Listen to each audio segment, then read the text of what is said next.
When you found out you'd got a Michelin star, I knew I had a star. You found out on Twitter? The story, yeah, I found out on Twitter.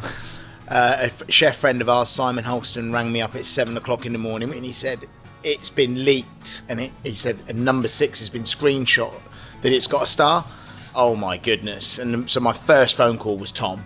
That day just went crazy. It was phenomenal. I was getting, don't even know Rene Redzepi, and he was like sending me a message, and then literally I'm just about to start service, and I didn't even see him come in the kitchen. He just taps me on the shoulder, says, "You're not doing Tom."